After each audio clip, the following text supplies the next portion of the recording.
안녕하세요. 마녀의 책방의 마녀입니다. 오늘 읽어드릴 책은요. 허밍버드에서 나온 페로 동화집입니다. 굉장히 많은 동화가 수록되어 있는데요. 여러분들이 읽기 하시는 푸른 수염 남자, 그리고 잠자는 숲속의 미녀, 고스머리리케, 당나귀 가죽, 그리고 제가 저번에 읽어드렸던 빨간 모자, 엄지동자, 요정이야기, 상드리용, 그리고 마지막으로 장화시는 고양이의 이야기가 수록이 되어 있습니다. 꽤 많죠? 그 중에서도 오늘은 두 번째 잠자는 숲속의 미녀를 한번 읽어드릴 예정인데요. 오늘 시간도 재밌게 들어주셨으면 좋겠습니다. 그럼 시작해 볼게요.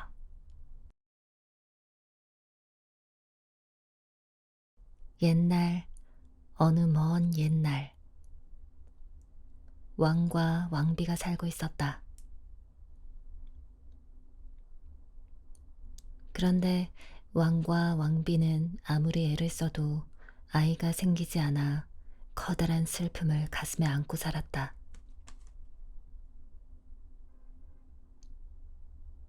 왕과 왕비는 아이를 낳는데 효과가 좋다는 온천이란 온천은 세상 어디든 찾아다녔다. 용하기로 소문난 곳을 찾아가 기도를 올리고 성인들을 기리는 종교적인 기도도 올리고 지극정성을 다 바쳤으나 헛수고였다. 그런 끝에 왕비가 임신을 했고 딸을 낳았다.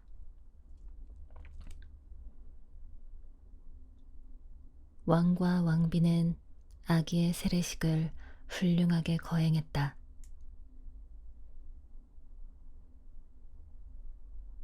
왕국에 살고 있는 요정들을 모두 찾아 공주의 대모로 정했다. 그 시절 요정들이 하던 대로 요정들은 자기가 가진 최고의 능력을 공주에게 하나씩 선물했다.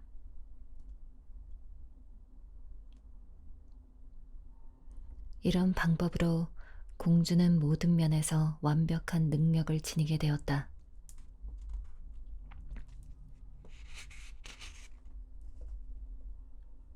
세례식이 끝나자 참석자들은 모두 왕궁으로 갔다. 그곳에서는 요정들을 위한 성대한 잔치가 준비되어 있었다.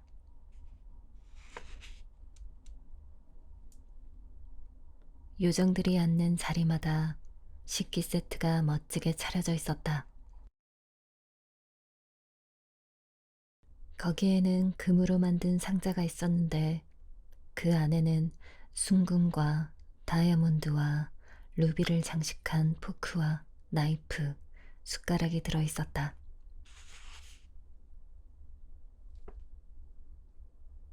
그런데 요정들이 정해진 자리에 앉는 동안 초대하지 않았던 늙은 요정 한 명이 들어오는 것이었다.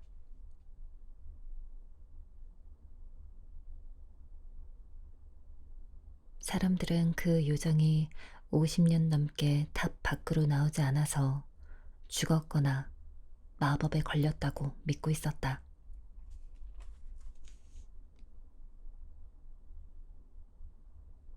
왕은 늙은 요정에게도 식기 세트를 주도록 명했지만 이미 자리에 앉은 요정들에게 베푼 것과 같은 순금으로 만든 것은 아니었다.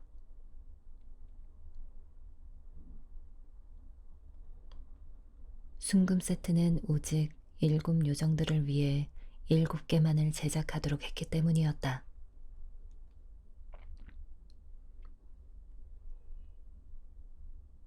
늙은 요정은 거기에 있는 사람들이 자신을 무시했다고 생각했고 이를 갈며 험한 말을 구시렁거렸다.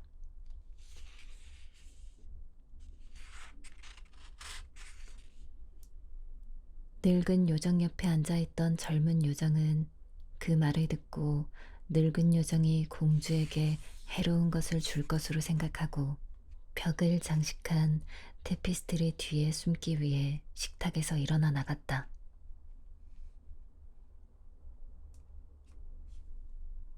늙은 요정이 어린 공주에게 저주를 내리면 자신이 마지막으로 축복의 말을 해주면서 저주를 풀어주기 위해서였다.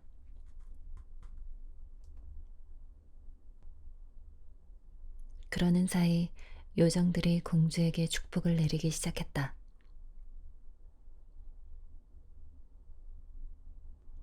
제일 젊은 요정은 공주에게 세상에서 제일 아름다운 사람이 되라고 축복을 내렸고, 두 번째 요정은 천사처럼 착한 정신을 가질 것을, 세 번째 요정은 하는 모든 일에 신의 은총이 깃들기를, 네 번째 요정은 빼어나게 춤출 수 있기를, 다섯 번째 요정은 종달새처럼 노래할 수 있기를,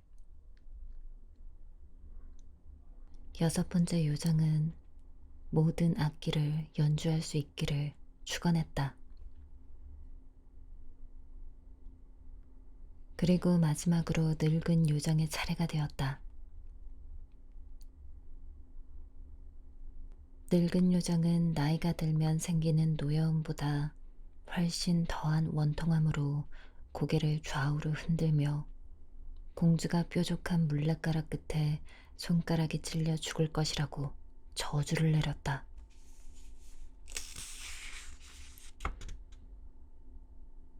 늙은 요정의 끔찍한 저주에 그 자리에 모인 사람들은 모두 소스라치게 놀라 울음을 터뜨렸다.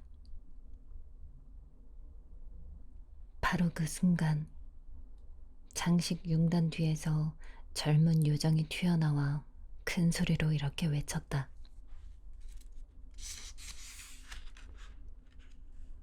전하, 그리고 왕비마마, 안심하시옵소서. 공주님은 죽지 않을 것이옵니다. 저는 늙은 요정이 내린 저주를 완전히 풀어버릴 만큼 충분한 힘은 없습니다. 공주님께서는 물레가락에 손가락을 찔릴 것입니다. 그러나 돌아가시지는 않을 것입니다. 대신 깊은 잠에 빠질 것입니다. 그 잠은 한 왕자가 깨어줄 때까지 100년 동안 계속될 것입니다.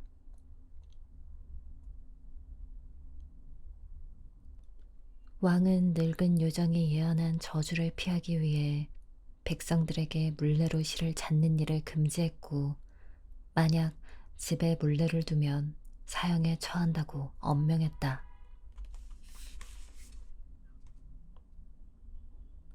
그렇게 15년인가 16년이 흘렀다. 왕과 왕비는 왕실 별장들 중 한 곳으로 갔다.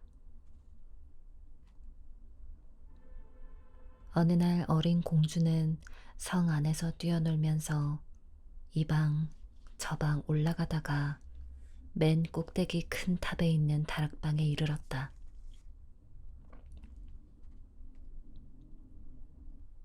거기에는 늙은 하녀가 혼자 물레가락으로 실을 잡고 있었다. 물레질을 하면 안 된다는 왕명을 늙은 하녀는 전혀 듣지 못했던 것이다. 공주가 물었다. 할머니 지금 뭐 하시는 거예요?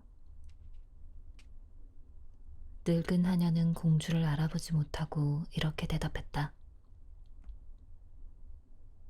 물레를 돌리고 있단다. 예쁜 아가야. 그러자 공주가 되물었다. 그거 재밌겠다. 어떻게 돌리죠? 저도 그렇게 해볼 테니 알려줘 보세요.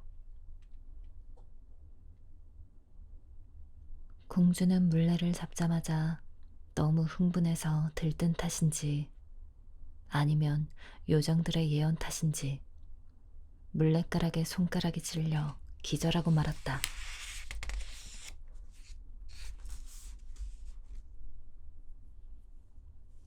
늙은 하녀는 당황해서 도와달라고 소리쳤다. 그 소리에 사방에서 사람들이 와서 공주의 얼굴에 물을 뿌리고 꽉 조인 드레스끈을 풀고 손바닥을 때리고 기절한 사람의 의식을 되돌린다는 헝가리 왕비의 향수를 관자놀이에 발라보았지만 공주는 깨어나지 않았다. 한편 소란한 소리에 탑으로 올라간 왕은 요정들의 예언을 떠올렸고 요정들이 그렇게 된다고 했으니 피할 수 없는 일임을 깨달았다.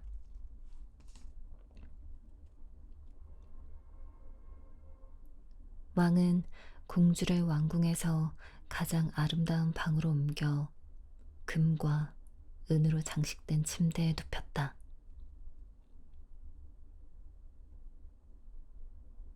사람들은 천사 같다고들 입을 모았다. 공주는 그렇게나 아름다웠다. 단지 눈을 감고 있었을 뿐이지.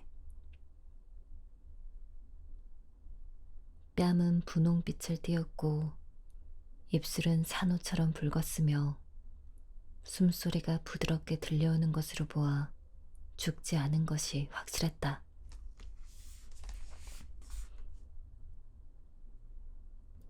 왕은 공주가 스스로 깨어날 때까지 그대로 두라고 명했다.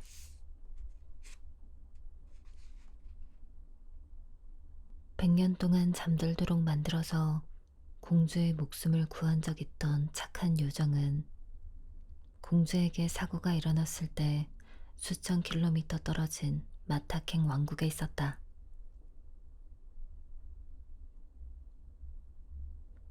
착한 요정은 70리 장화를 신은 꼬마 난쟁이에게 즉시 사고 소식을 전해 들었다. 요정은 즉시 출발했고 용들이 끄는 불 뿜는 마차를 타고 1시간 만에 공주에게 도착했다.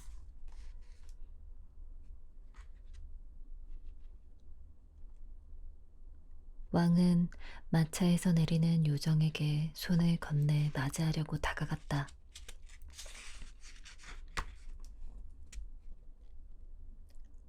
앞을 내다볼 줄 아는 능력이 있는 요정은 그 사이 왕이 어떻게 일을 처리했는지 파악했고 공주가 잠에서 깨어날 때 오래된 성에 오직 혼자 있다는 사실을 깨달으면 너무 놀랄 것이라고 생각했다.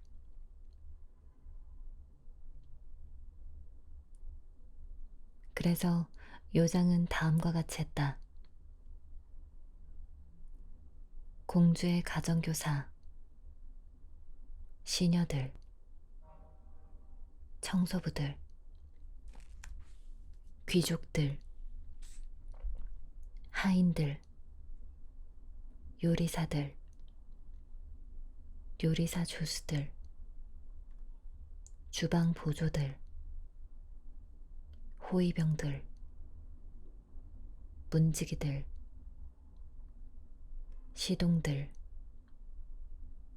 고용인들 등 성에 있는 모든 사람들을 지팡이로 두드려 마법을 걸었다. 또한 요정은 마구간에 있던 모든 말들, 함께 있던 마부들, 가금 사육장의 개들, 공주의 침대 옆에 엎드려 있던 공주의 귀여운 애완견 푸푸에게도 마법의 지팡이를 두드렸다. 마법의 지팡이에 닿은 모든 사람과 동물은 그 즉시 모두 잠들었다.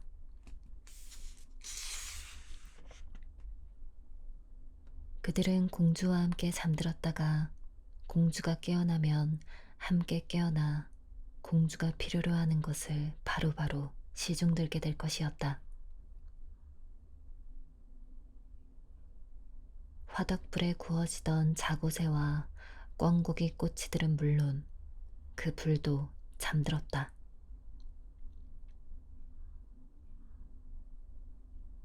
요정들이 맡은 일을 처리하는데 조금도 지체하지 않았기에 모든 것은 순식간에 이루어졌다. 이제 왕과 왕비도 깨어나지 않는 소중한 딸에게 키스를 한 뒤 성을 나왔다.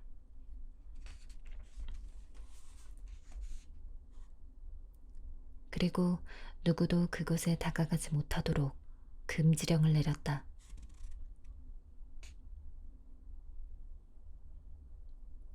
그러나 그럴 필요 없이 채 15분이 지나지 않아 정은 주위에는 가시로 뒤덮인 크고 작은 나무들과 가시 덤불이 얽히고 설켜서 사람도 짐승도 지나갈 수 없게 되었다.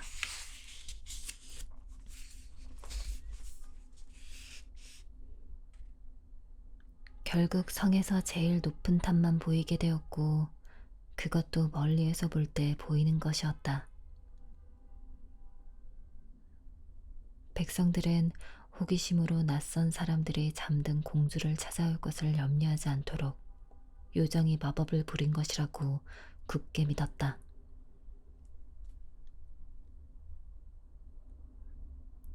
그렇게 100년이 흘렀다.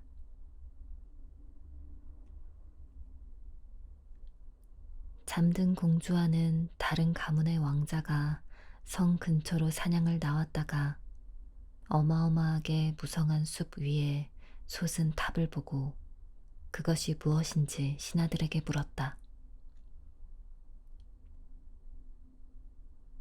그러자 신하들은 각각 자기가 그동안 들은 대로 왕자에게 대답했다.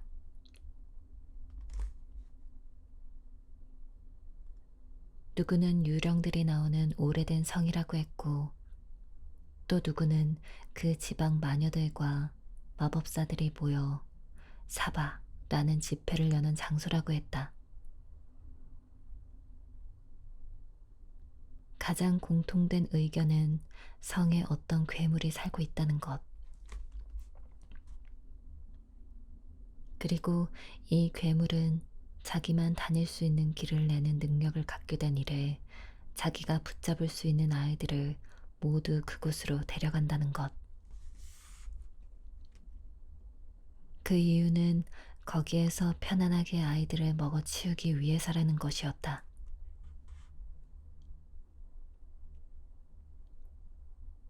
왕자가 어떤 말을 믿어야 할지 망설이고 있을 때 한 늙은 농부가 그에게 이렇게 말했다. 왕자님, 50년 전에 저는 아버지에게 이런 말을 들었습니다. 성 안에는 세상에서 가장 아름다운 공주님이 잠들어 있다고 말입니다. 이 공주님은 100년 동안 잠들어 있다가 짝으로 점지된 왕자님에 의해 깨어나게 될 것이라고요.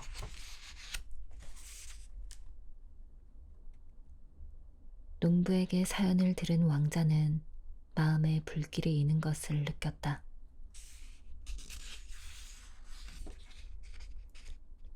그는 이 흥미로운 모험을 끝낼 당사자는 바로 왕자 자신이라고 곧바로 믿었다. 사랑과 명예심에 이끌려 왕자는 당장 현장에 가보기로 결심했다.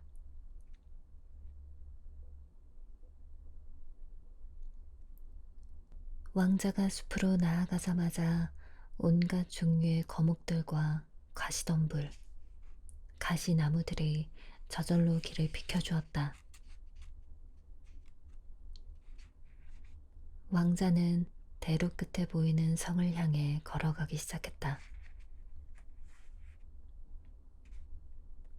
그는 그 길로 들어섰고 지나가는 길목마다 나무들이 다시 뒤엉켜버려 누구도 그의 뒤를 따를 수 없었다.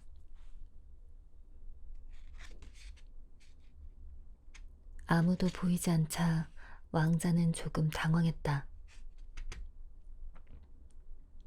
그러나 왕자는 가던 길을 계속 걸어갔다. 사랑에 빠진 젊은 왕자란 용감한 법이었다. 왕자는 넓은 앞들로 들어갔다. 거기에서 본 모든 것은 왕자를 그 자리에 얼어붙게 만들 정도로 공포스러웠다.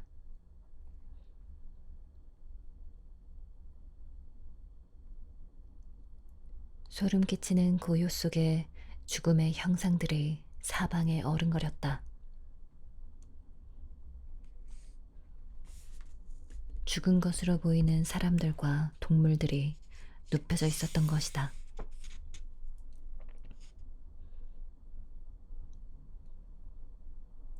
왕자는 잠든 문지기들의 코에는 부스럼이 나 있고 얼굴은 붉은 것을 보고 그들은 죽지 않고 단지 잠들어 있다는 것을 알아차렸다.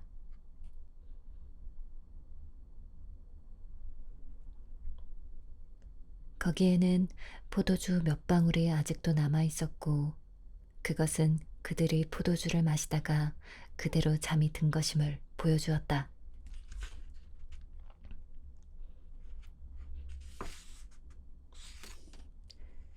왕자는 대리석이 깔린 넓은 뜰을 지나 계단을 밟고 올라갔다. 호위병실로 들어서자 호위병들이 총을 어깨에 맨 채 요란한 소리로 정신없이 코를 골며 잠들어 있었다.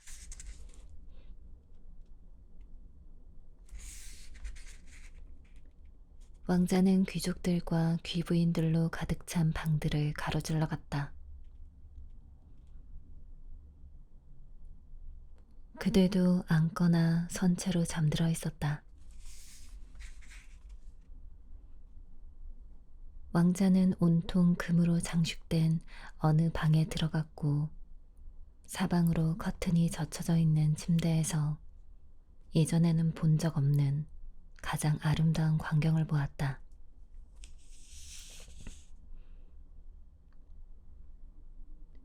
15살쯤 보이는 공주가 성스럽고 빛나는 자태로 광채를 뿜어내고 있었다. 왕자는 감탄하며 떨리는 발걸음으로 공주에게 다가가 무릎을 꿇었다.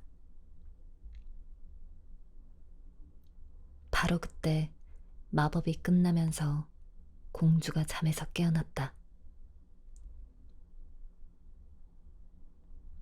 공주는 처음 만나는 사람을 바라볼 때보다 훨씬 더 사랑스러운 눈길로 왕자를 바라보았다. 공주가 말했다. 당신이시군요, 나의 왕자님. 당신을 너무나 기다리고 있었어요. 왕자는 공주가 하는 말에 그리고 말하는 태도에 매혹되어 자기가 느끼고 있는 기쁨과 감사를 어떻게 전해야 할지 몰랐다. 왕자는 자신보다 더 공주를 사랑할 것이라고 약속했다.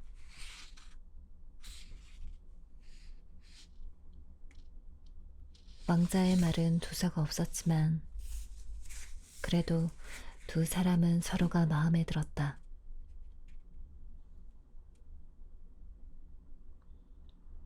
왕자는 말솜씨가 뛰어나지 않았지만 사랑하는 마음은 가득했기 때문이었다.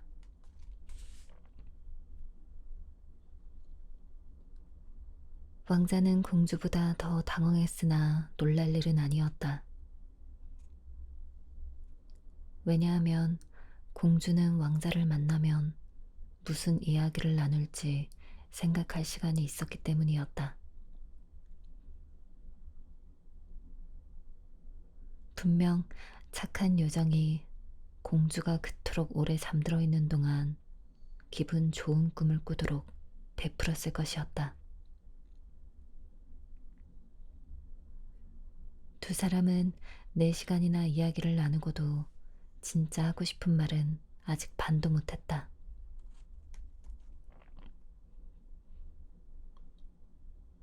그러는 동안 왕궁 전체가 공주와 함께 깨어났다.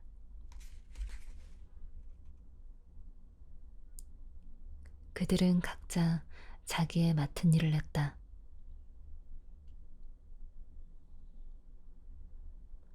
그러나 모두 사랑에 빠진 것은 아니었기 때문에 배가 고파 죽을 지경이었다.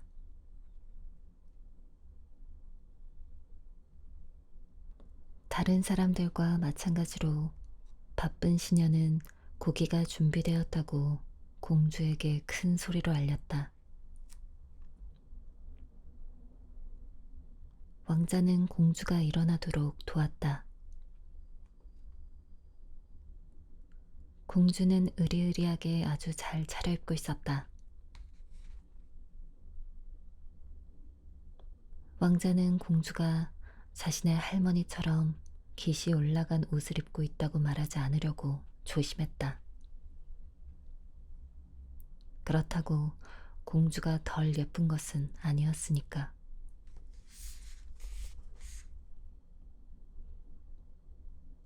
공주와 왕자는 거울로 장식된 홀로 갔고 거기에서 시종들의 시중을 받으며 식사를 했다.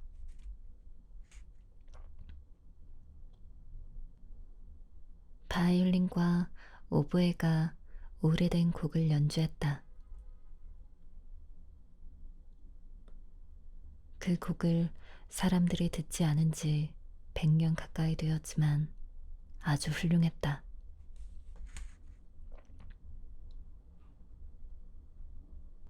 공주와 왕자가 식사를 마치자 궁중의 사제는 지체 없이 성의 예배당에서 두 사람을 결혼시켰고 시녀는 침대에 커튼을 쳤다.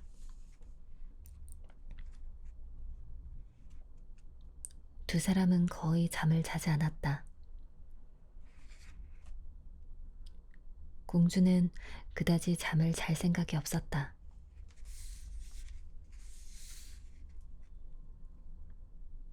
왕자는 아침이 되자마자 수도로 돌아가기 위해 떠났다. 아버지가 자신을 걱정하고 있을 것이었다.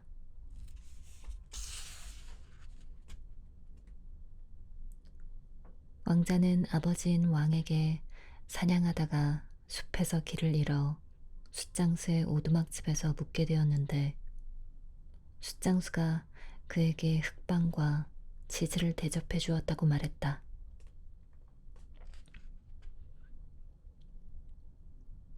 왕은 성품이 어지럽고 왕자의 말을 믿었다. 그러나 어머니는 곧이곧대로 듣지 않았다. 왕자가 거의 매일 사냥을 나가고 2, 3일 밖에서 자고 와서 둘러대는 것을 보고 분명 사랑하는 사람이 생긴 것으로 확신했다.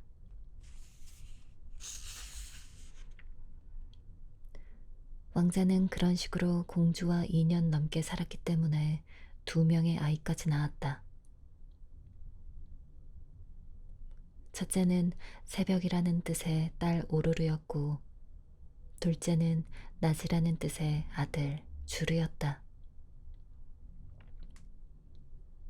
이렇게 이름 붙인 것은 남동생이 누나보다 훨씬 잘생겼기 때문이었다.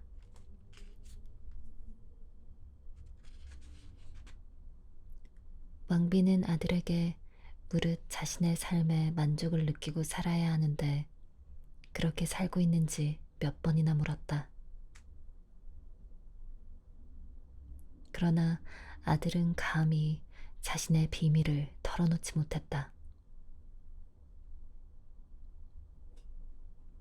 왕자는 어머니를 사랑하면서도 두려워했다. 어머니가 식인귀였기 때문이었다.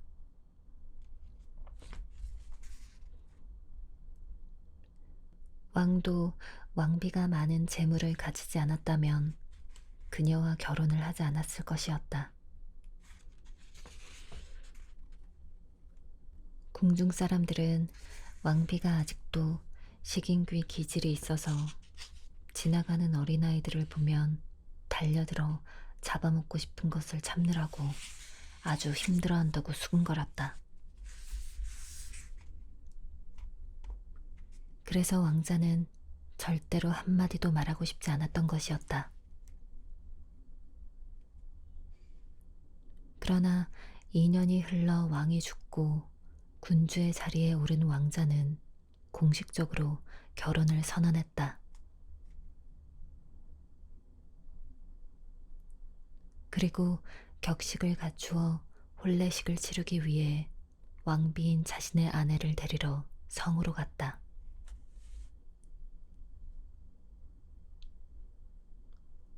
수도에서 화려한 입궁식이 거행되었고 왕비는 두 아이를 양쪽에 데리고 입장했다.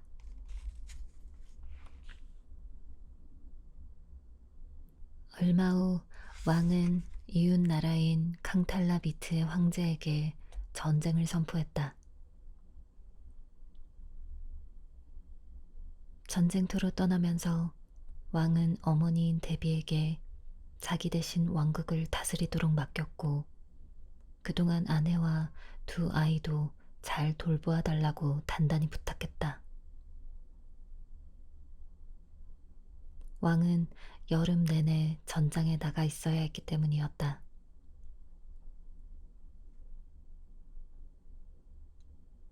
데비는 아들이 떠나자마자 무시무시한 욕망을 손쉽게 채우기 위해 며느리와 아이들을 숲속에 있는 별장으로 보냈다.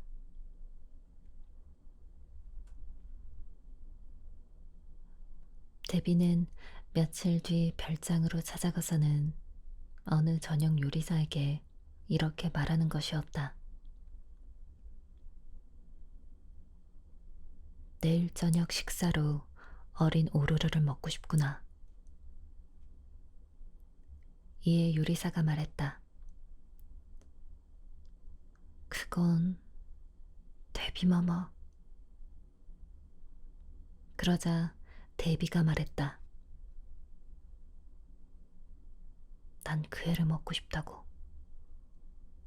이왕이면 로베르 소스를 발라서 말이야. 식인귀 데비의 명령을 절대 거역할 수 없다는 것을 잘 알고 있는 가엾은 요리사는 큰 칼을 들고 어린 오로르의 방으로 올라갔다.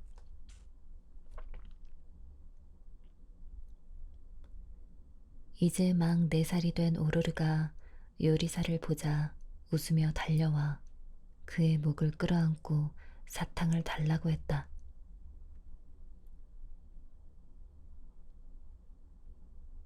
요리사는 눈물을 터뜨리며 칼을 손에서 바닥으로 떨어뜨렸다.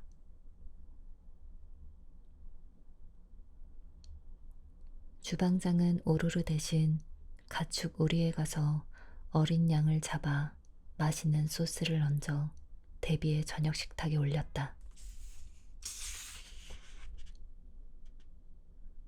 데비는 지금까지 먹어본 고기 중 이렇게 맛있는 것은 처음이라고 칭찬했다.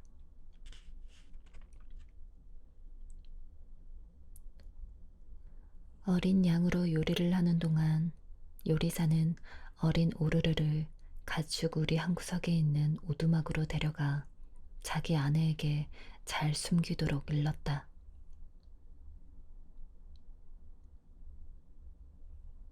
다시 일주일이 지났다. 사나운 데비는 요리사를 불러 말했다. 이제 저녁 식사로 어린 주르를 먹고 싶구나. 요리사는 대답을 하지 않았고 지난번처럼 데비를 속이기로 마음먹었다. 요리사는 주르를 찾아갔다. 막 3살이 된 주르는 작은 장난감 칼을 들고 커다란 원숭이와 칼싸움 놀이를 하고 있었다. 요리사는 주르도 아내에게 데리고 가 오르르와 함께 꼭꼭 숨겨놓으라고 일렀다. 그리고는 주르 대신 살이 아주 연한 새끼 염소를 잡아 대비에게 바쳤다.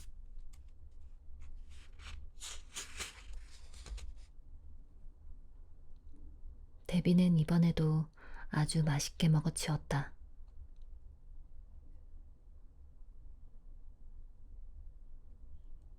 거기까지는 아주 잘 흘러갔다.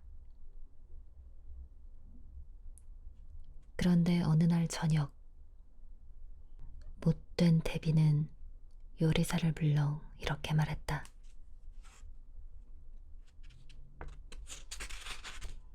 이번에는 왕비를 잡아 아이들과 똑같은 소스를 발라 먹고 싶구나.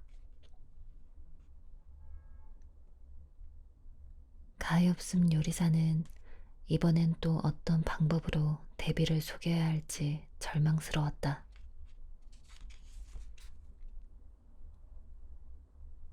젊은 왕비는 100년 동안 잠들어 있었던 시간을 빼면 이제 갓 20살이었다.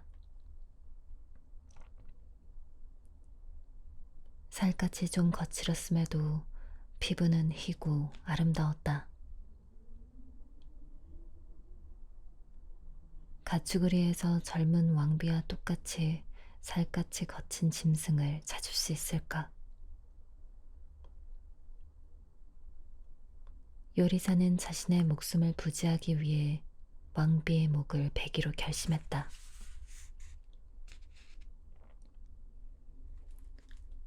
요리사는 왕비의 방으로 올라갔다. 단번에 끝내려는 생각으로 단검을 들고 젊은 왕비의 방으로 들어갔다.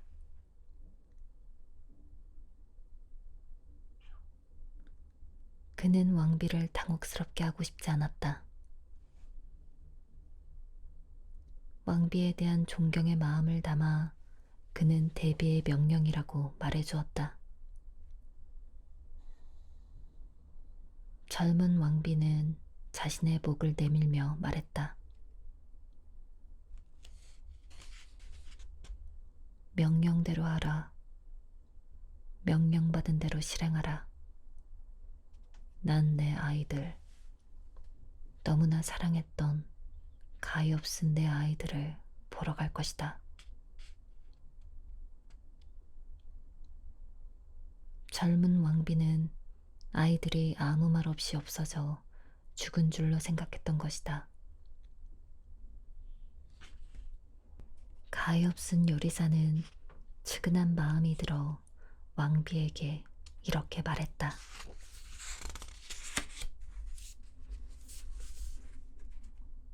아닙니다, 왕비님. 돌아가시면 안 됩니다. 어린 공주님과 왕자님을 다시 보실 수 있습니다. 제가 집에 숨겼습니다. 왕비님 대신 암사슴을 잡아 대비께 바치겠습니다.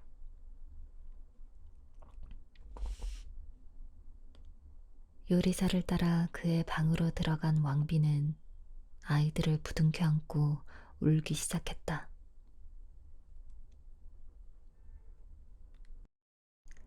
그러는 사이 요리사가 암사슴을 잡아 저녁 식사로 바치자 대비는 왕비인 줄 알고 이번에도 맛있게 먹었다.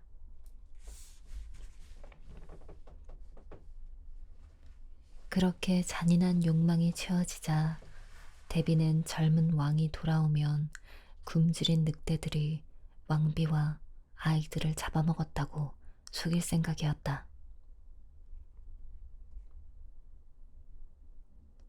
그러던 어느 저녁,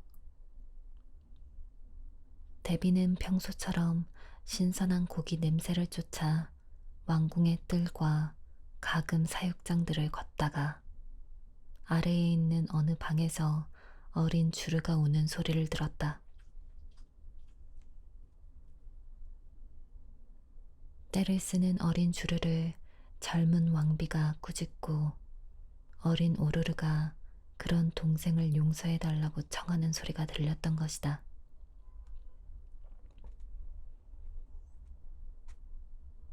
왕비와 아이들의 목소리를 알아챈 데비는 속았다는 것을 깨닫고 격노했다.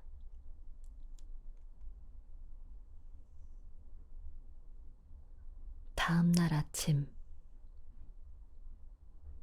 데비는 세상을 떨게 할 만큼 무서운 목소리로 마당 가운데에 큰 솥을 설치하라고 명령했다. 그리고 그 안에 두꺼비와 독사, 물뱀과 구렁이를 가득 채우도록 했다.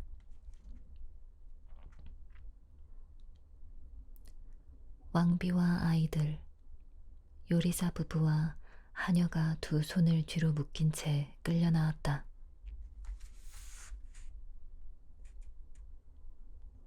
집행자가 그들을 솥에 넣으려는 순간 왕이 예정보다 일찍 궁에 복귀했다. 마차에서 깜짝 놀란 왕은 도대체 이 끔찍한 광경은 무엇이냐고 물었다. 아무도 감히 나서서 아뢰지 못했다. 눈앞에 벌어진 사태에 화가 뻗칠 대로 뻗친 식인귀 대비는 큰 솥에 머리를 디밀고는 몸을 던졌다. 안에 있던 흉측한 동물들이 즉시 대비를 잡아먹었다. 왕은 대비가 식인귀였지만 어머니이기도 했기에 슬펐다. 하지만 아름다운 아내와 아이들이 살아있는 것을 보자 곧 다행으로 여겼다.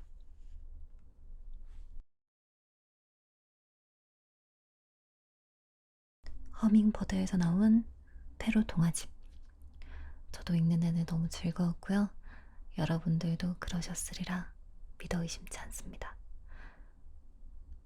그럼 오늘 시간 마무리하겠습니다.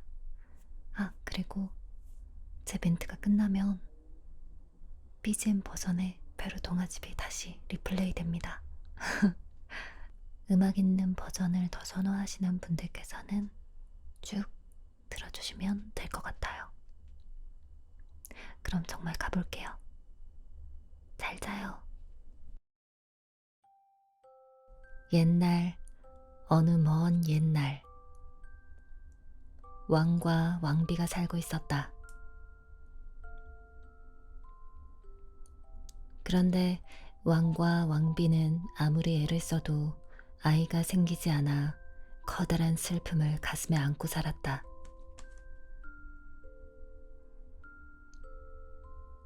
왕과 왕비는 아이를 낳는데 효과가 좋다는 온천이란 온천은 세상 어디든 찾아다녔다.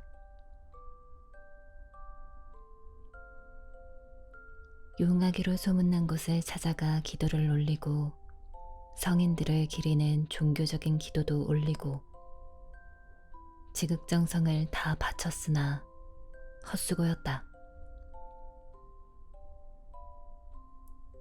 그런 끝에 왕비가 임신을 했고 딸을 낳았다.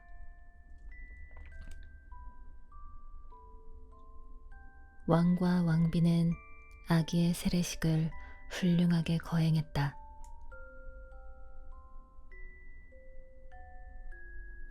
왕국에 살고 있는 요정들을 모두 찾아 공주의 대모로 정했다. 그 시절 요정들이 하던 대로 요정들은 자기가 가진 최고의 능력을 공주에게 하나씩 선물했다.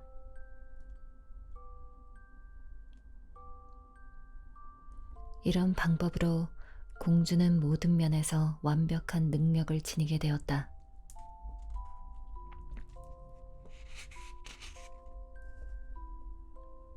세례식이 끝나자 참석자들은 모두 왕궁으로 갔다.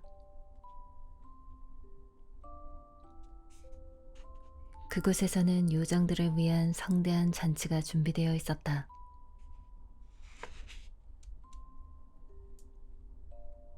요정들이 앉는 자리마다 식기 세트가 멋지게 차려져 있었다. 거기에는 금으로 만든 상자가 있었는데 그 안에는 순금과 다이아몬드와 루비를 장식한 포크와 나이프, 숟가락이 들어 있었다.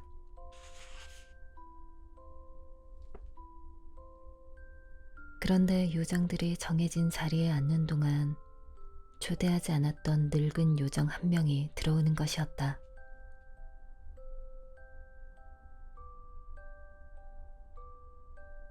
사람들은 그 요정이 50년 넘게 탑 밖으로 나오지 않아서 죽었거나 마법에 걸렸다고 믿고 있었다.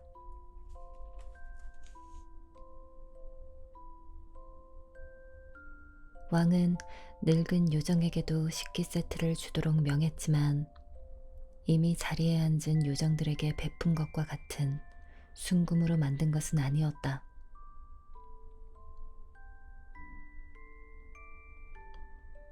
순금 세트는 오직 7요정들을 위해 7개만을 제작하도록 했기 때문이었다.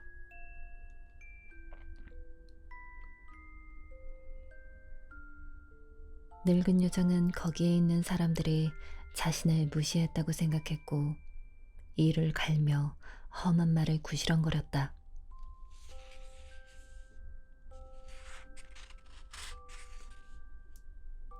늙은 요정 옆에 앉아있던 젊은 요정은 그 말을 듣고 늙은 요정이 공주에게 해로운 것을 줄 것으로 생각하고 벽을 장식한 테피스트리 뒤에 숨기 위해 식탁에서 일어나 나갔다.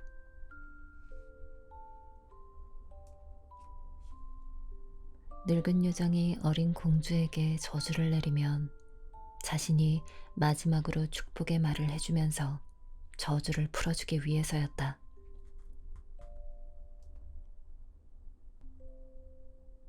그러는 사이 요정들이 공주에게 축복을 내리기 시작했다.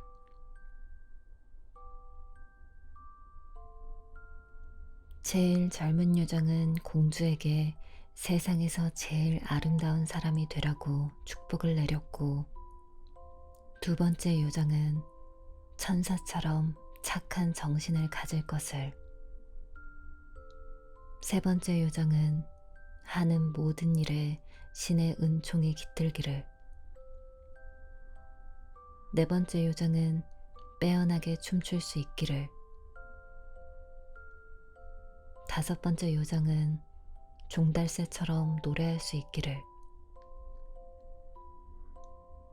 여섯 번째 요정은 모든 악기를 연주할 수 있기를 축원했다. 그리고 마지막으로 늙은 요정의 차례가 되었다.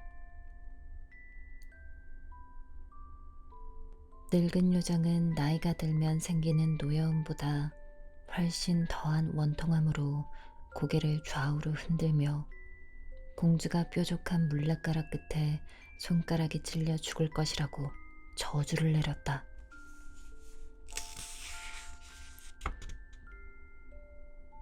늙은 요정의 끔찍한 저주에 그 자리에 모인 사람들은 모두 소스라치게 놀라 울음을 터뜨렸다.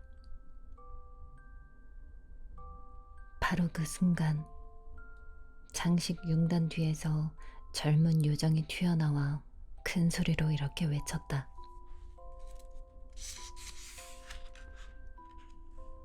전하, 그리고 왕비마마, 안심하시옵소서. 공주님은 죽지 않을 것이옵니다. 저는 늙은 요정이 내린 저주를 완전히 풀어버릴 만큼 충분한 힘은 없습니다.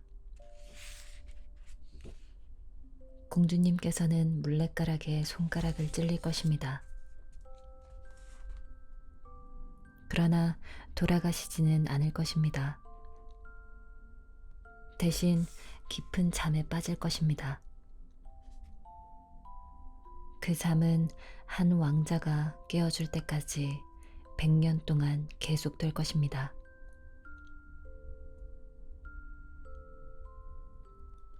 왕은 늙은 요정이 예언한 저주를 피하기 위해 백성들에게 물레로 실을 찾는 일을 금지했고, 만약 집에 물레를 두면 사형에 처한다고 엄명했다.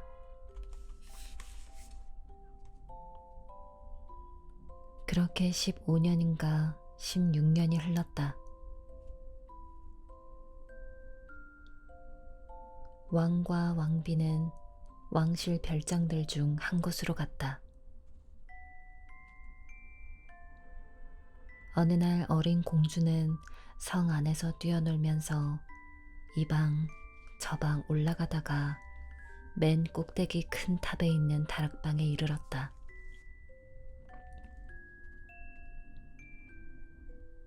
거기에는 늙은 하녀가 혼자 물레가락으로 실을 찾고 있었다. 물레질을 하면 안 된다는 왕명을 늙은 하녀는 전혀 듣지 못했던 것이다. 공주가 물었다. 할머니 지금 뭐 하시는 거예요? 늙은 하녀는 공주를 알아보지 못하고 이렇게 대답했다. 물레를 돌리고 있단다. 예쁜 아가야.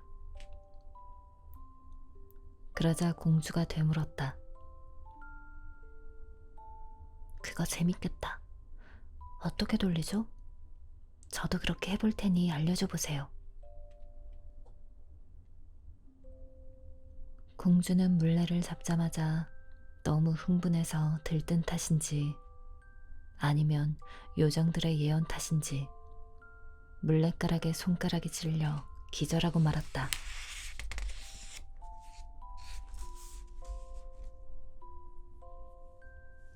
늙은 하녀는 당황해서 도와달라고 소리쳤다.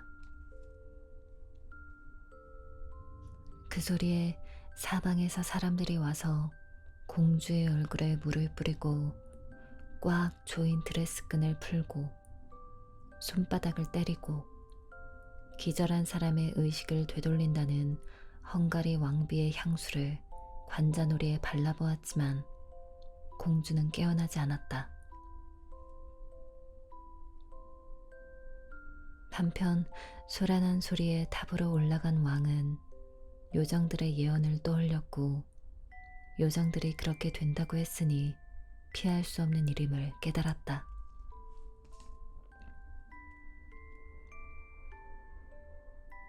왕은 공주를 왕궁에서 가장 아름다운 방으로 옮겨 금과 은으로 장식된 침대에 눕혔다.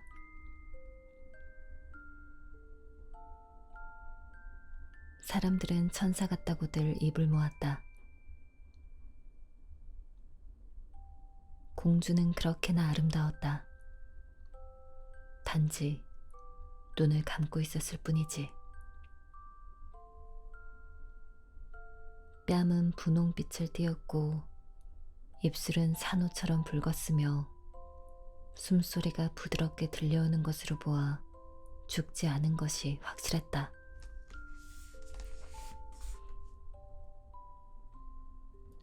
왕은 공주가 스스로 깨어날 때까지 그대로 두라고 명했다.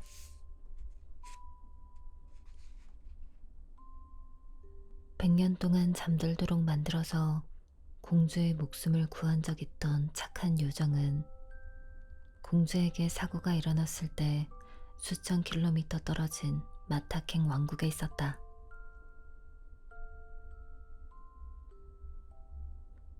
착한 요정은 70리 장화를 신은 꼬마 난쟁이에게 즉시 사고 소식을 전해 들었다.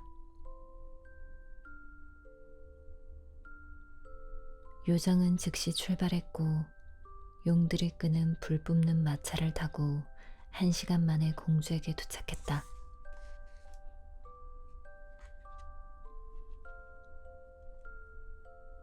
왕은 마차에서 내리는 요정에게 손을 건네 맞이하려고 다가갔다.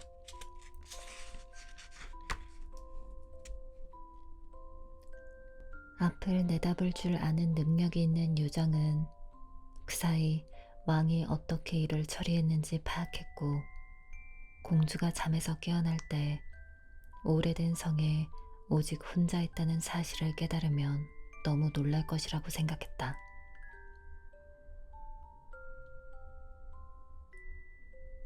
그래서 요정은 다음과 같이 했다.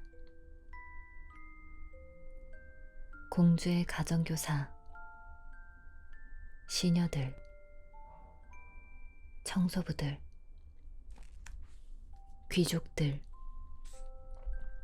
하인들, 요리사들, 요리사 조수들, 주방 보조들, 호위병들, 문지기들, 시동들, 고용인들 등 성에 있는 모든 사람들을 지팡이로 두드려 마법을 걸었다. 또한 요정은 마구간에 있던 모든 말들, 함께 있던 마부들, 가금 사육장의 개들, 공주의 침대 옆에 엎드려 있던 공주의 귀여운 애완견 푸푸에게도 마법의 지팡이를 두드렸다. 마법의 지팡이에 닿은 모든 사람과 동물은 그 즉시 모두 잠들었다.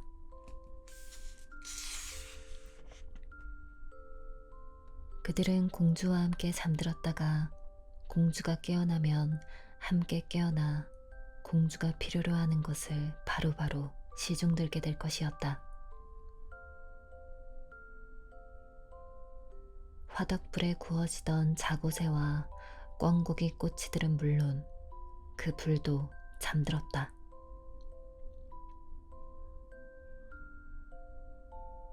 요정들이 맡은 일을 처리하는데 조금도 지체하지 않았기에 모든 것은 순식간에 이루어졌다.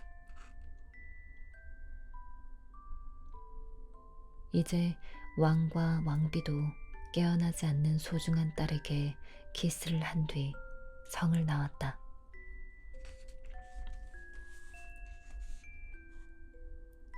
그리고 누구도 그곳에 다가가지 못하도록 금지령을 내렸다.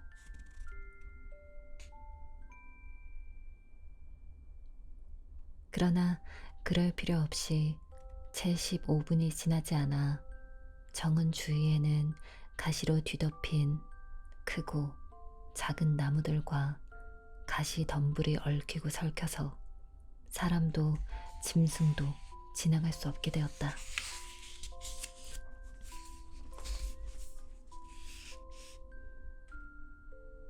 결국 성에서 제일 높은 탑만 보이게 되었고 그것도 멀리에서 볼 때 보이는 것이었다.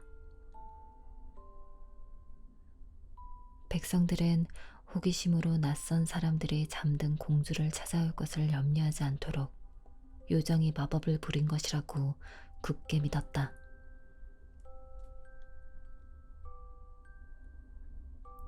그렇게 100년이 흘렀다.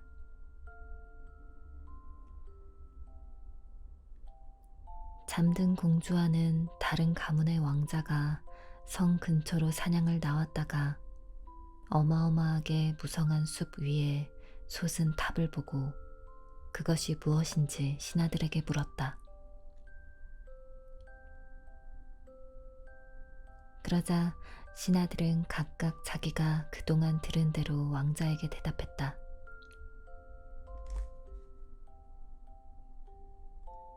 누구는 유령들이 나오는 오래된 성이라고 했고 또 누구는 그 지방 마녀들과 마법사들이 모여 사바라는 집회를 여는 장소라고 했다. 가장 공통된 의견은 성에 어떤 괴물이 살고 있다는 것. 그리고 이 괴물은 자기만 다닐 수 있는 길을 내는 능력을 갖게 된 이래 자기가 붙잡을 수 있는 아이들을 모두 그곳으로 데려간다는 것. 그 이유는 거기에서 편안하게 아이들을 먹어치우기 위해서라는 것이었다.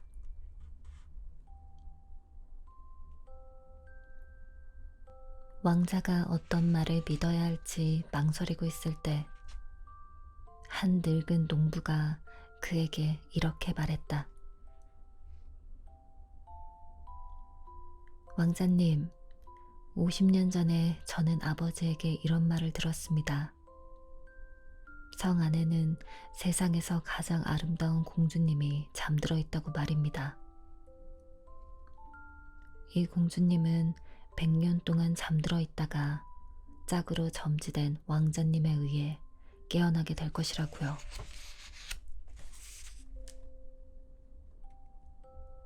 농부에게 사연을 들은 왕자는 마음에 불길이 있는 것을 느꼈다.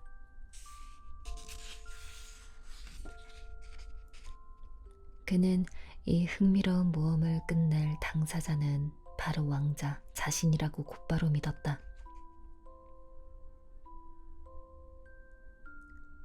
사랑과 명예심에 이끌려 왕자는 당장 현장에 가보기로 결심했다.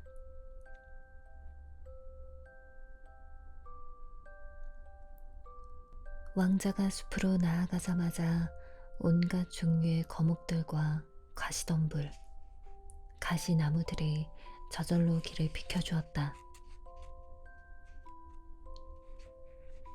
왕자는 대로 끝에 보이는 성을 향해 걸어가기 시작했다.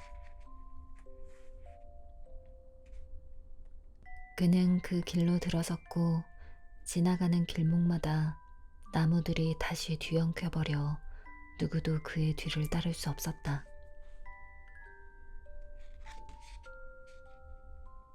아무도 보이지 않자 왕자는 조금 당황했다. 그러나 왕자는 가던 길을 계속 걸어갔다. 사랑에 빠진 젊은 왕자란 용감한 법이었다. 왕자는 넓은 앞들로 들어갔다. 거기에서 본 모든 것은 왕자를 그 자리에 얼어붙게 만들 정도로 공포스러웠다.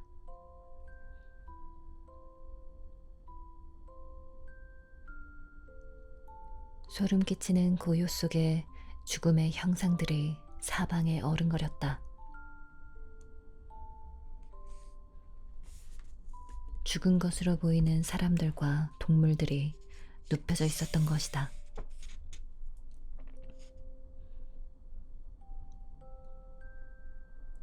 왕자는 잠든 문지기들의 코에는 부스럼이 나 있고 얼굴은 붉은 것을 보고 그들은 죽지 않고 단지 잠들어 있다는 것을 알아차렸다.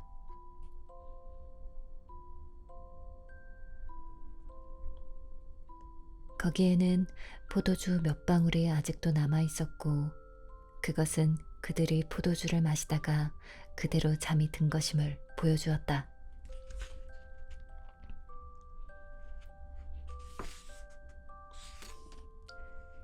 왕자는 대리석이 깔린 넓은 뜰을 지나 계단을 밟고 올라갔다. 호위병실로 들어서자 호위병들이 총을 어깨에 맨 채 요란한 소리로 정신없이 코를 골며 잠들어 있었다.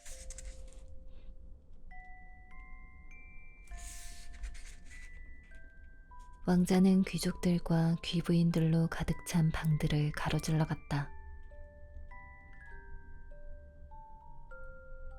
그들도 앉거나 선 채로 잠들어 있었다.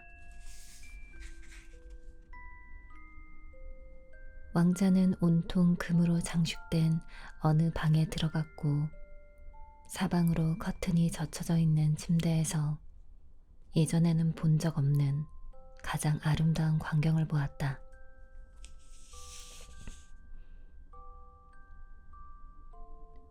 열대여섯 살쯤 보이는 공주가 성스럽고 빛나는 자태로 광채를 뿜어내고 있었다. 왕자는 감탄하며 떨리는 발걸음으로 공주에게 다가가 무릎을 꿇었다. 바로 그때 마법이 끝나면서 공주가 잠에서 깨어났다. 공주는 처음 만나는 사람을 바라볼 때보다 훨씬 더 사랑스러운 눈길로 왕자를 바라보았다. 공주가 말했다. 당신이시군요, 나의 왕자님. 당신을 너무나 기다리고 있었어요.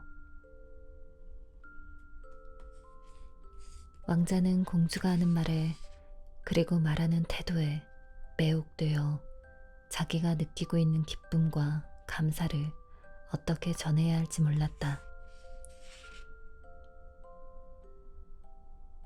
왕자는 자신보다 더 공주를 사랑할 것이라고 약속했다.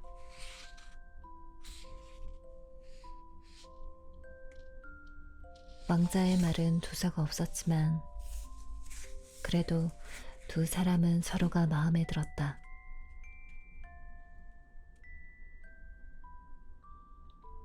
왕자는 말솜씨가 뛰어나지 않았지만 사랑하는 마음은 가득했기 때문이었다.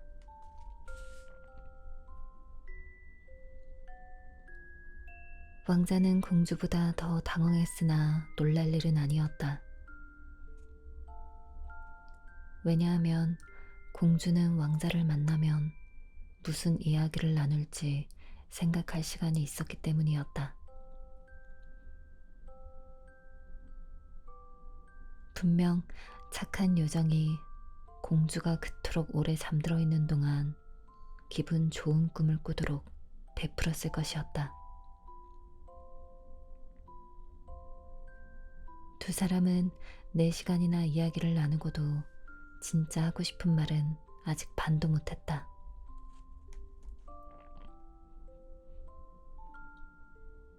그러는 동안 왕궁 전체가 공주와 함께 깨어났다.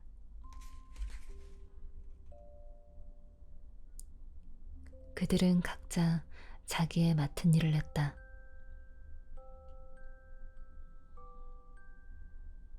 그러나 모두 사랑에 빠진 것은 아니었기 때문에 배가 고파 죽을 지경이었다.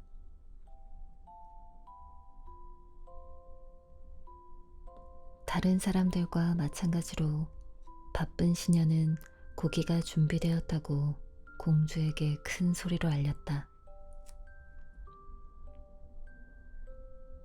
왕자는 공주가 일어나도록 도왔다. 공주는 으리으리하게 아주 잘 차려입고 있었다. 왕자는 공주가 자신의 할머니처럼 깃이 올라간 옷을 입고 있다고 말하지 않으려고 조심했다.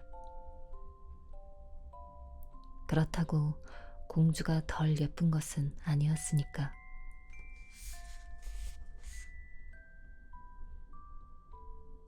공주와 왕자는 거울로 장식된 홀로 갔고 거기에서 시종들의 시중을 받으며 식사를 했다.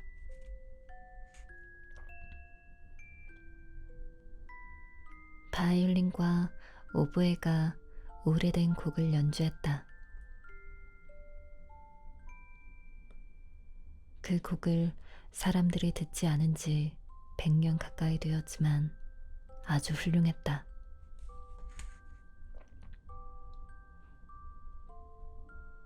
공주와 왕자가 식사를 마치자 궁중의 사제는 지체 없이 성의 예배당에서 두 사람을 결혼시켰고 시녀는 침대에 커튼을 쳤다.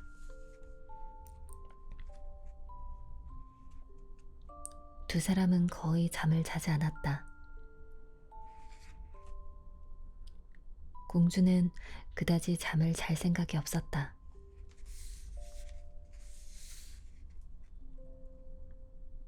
왕자는 아침이 되자마자 수도로 돌아가기 위해 떠났다. 아버지가 자신을 걱정하고 있을 것이었다.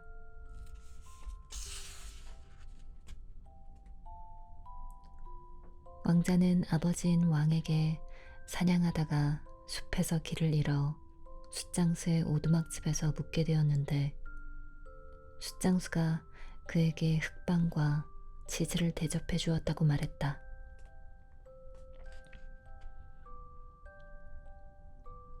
왕은 성품이 어지럽고 왕자의 말을 믿었다. 그러나 어머니는 곧이 곧대로 듣지 않았다. 왕자가 거의 매일 사냥을 나가고 2, 3일 밖에서 자고 와서 둘러대는 것을 보고 분명 사랑하는 사람이 생긴 것으로 확신했다.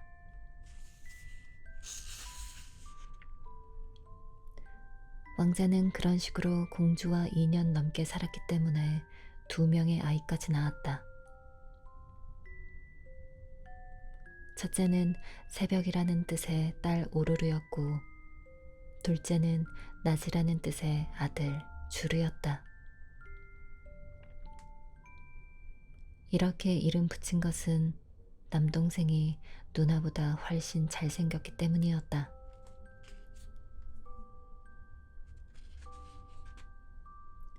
왕비는 아들에게 무릇 자신의 삶에 만족을 느끼고 살아야 하는데 그렇게 살고 있는지 몇 번이나 물었다. 그러나 아들은 감히 자신의 비밀을 털어놓지 못했다. 왕자는 어머니를 사랑하면서도 두려워했다. 어머니가 식인귀였기 때문이었다.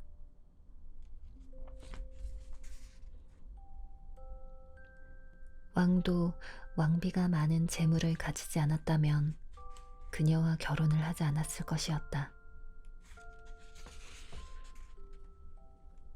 궁중 사람들은 왕비가 아직도 식인귀 기질이 있어서 지나가는 어린아이들을 보면 달려들어 잡아먹고 싶은 것을 참느라고 아주 힘들어한다고 수군거렸다.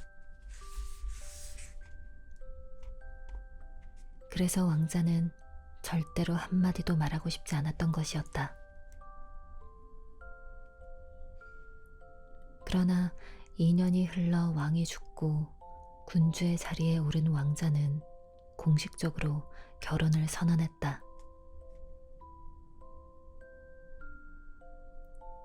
그리고 격식을 갖추어 혼례식을 치르기 위해 왕비인 자신의 아내를 데리러 성으로 갔다.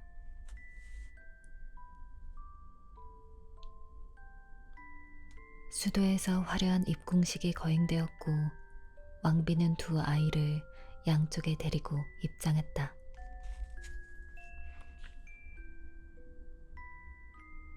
얼마 후 왕은 이웃 나라인 캉탈라비트의 황제에게 전쟁을 선포했다. 전쟁터로 떠나면서 왕은 어머니인 데비에게 자기 대신 왕국을 다스리도록 맡겼고 그동안 아내와 2 아이도 잘 돌보아 달라고 단단히 부탁했다. 왕은 여름 내내 전장에 나가 있어야 했기 때문이었다.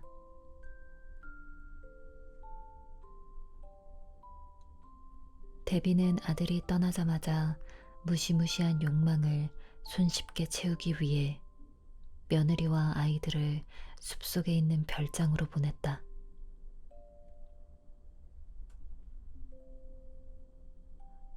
데비는 며칠 뒤 별장으로 찾아가서는 어느 저녁 요리사에게 이렇게 말하는 것이었다. 내일 저녁 식사로 어린 오로라를 먹고 싶구나.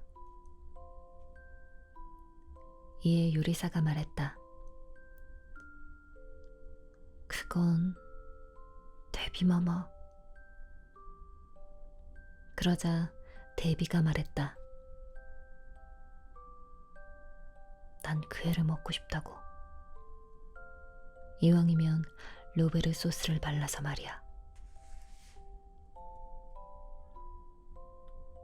식인귀 데비의 명령을 절대 거역할 수 없다는 것을 잘 알고 있는 가엾은 요리사는 큰 칼을 들고 어린 오르르의 방으로 올라갔다.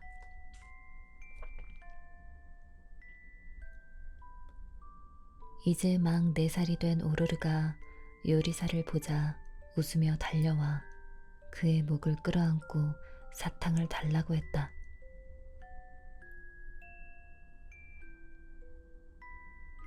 요리사는 눈물을 터뜨리며 칼을 손에서 바닥으로 떨어뜨렸다.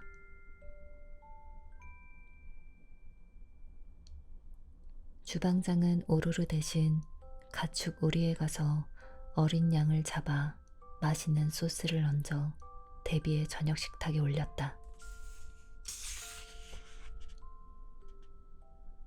데비는 지금까지 먹어본 고기 중 이렇게 맛있는 것은 처음이라고 칭찬했다.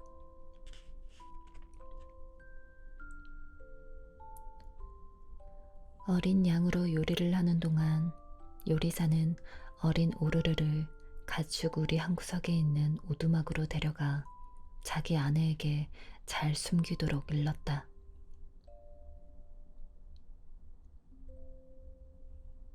다시 일주일이 지났다. 사나운 데비는 요리사를 불러 말했다. 이제 저녁 식사로 어린 주르를 먹고 싶구나. 요리사는 대답을 하지 않았고 지난번처럼 데비를 속이기로 마음먹었다. 요리사는 주르를 찾아갔다. 막 3살이 된 주르는 작은 장난감 칼을 들고 커다란 원숭이와 칼싸움 놀이를 하고 있었다.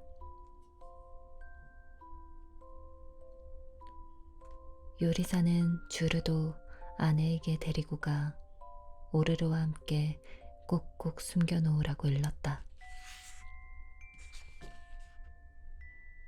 그리고는 주르 대신 살이 아주 연한 새끼 염소를 잡아 데비에게 바쳤다.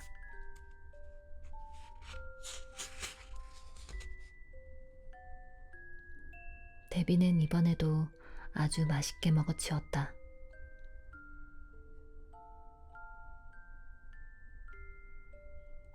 거기까지는 아주 잘 흘러갔다.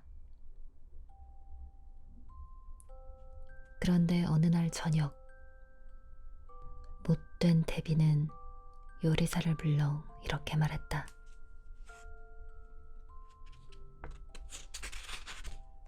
이번에는 왕비를 잡아 아이들과 똑같은 소스를 발라 먹고 싶구나.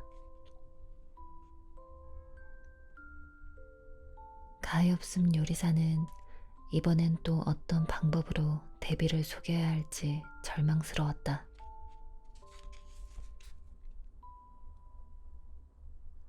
젊은 왕비는 100년 동안 잠들어 있었던 시간을 빼면 이제 갓 20살이었다. 살갗이 좀 거칠었음에도 피부는 희고 아름다웠다. 가축우리에서 젊은 왕비와 똑같이 살갗이 거친 짐승을 찾을 수 있을까? 요리사는 자신의 목숨을 부지하기 위해 왕비의 목을 베기로 결심했다.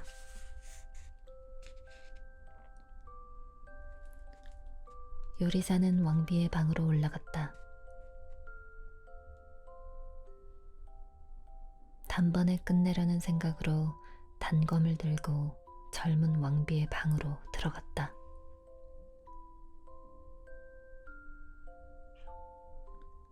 그는 왕비를 당혹스럽게 하고 싶지 않았다. 왕비에 대한 존경의 마음을 담아 그는 데비의 명령이라고 말해주었다. 젊은 왕비는 자신의 목을 내밀며 말했다. 명령대로 하라. 명령받은 대로 실행하라. 난 내 아이들, 너무나 사랑했던 가엾은 내 아이들을 보러 갈 것이다. 젊은 왕비는 아이들이 아무 말 없이 없어져 죽은 줄로 생각했던 것이다. 가엾은 요리사는 측은한 마음이 들어 왕비에게 이렇게 말했다.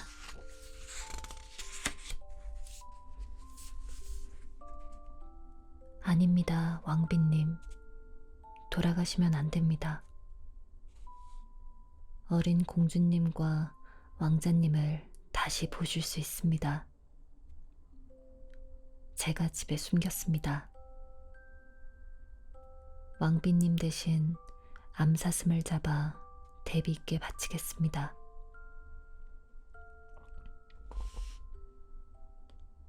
요리사를 따라 그의 방으로 들어간 왕비는 아이들을 부둥켜 안고 울기 시작했다.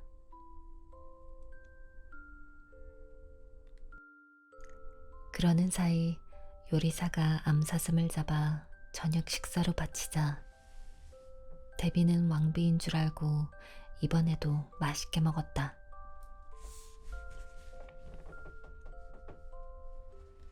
그렇게 잔인한 욕망이 채워지자 데비는 젊은 왕이 돌아오면 굶주린 늑대들이 왕비와 아이들을 잡아먹었다고 속일 생각이었다.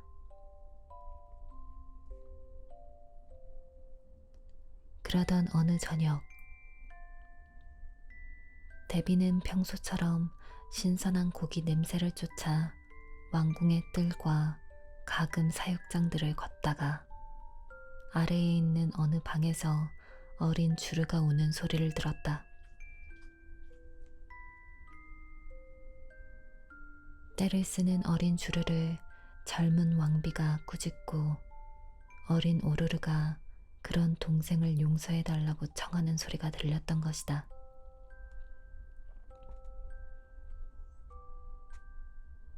왕비와 아이들의 목소리를 알아챈 데비는 속았다는 것을 깨닫고 경노했다.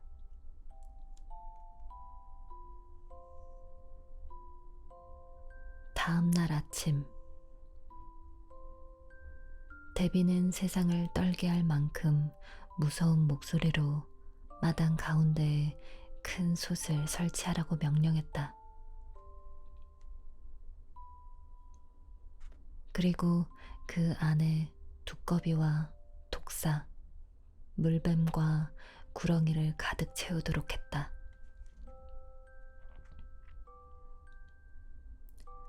왕비와 아이들, 요리사 부부와 하녀가 두 손을 뒤로 묶인 채 끌려 나왔다.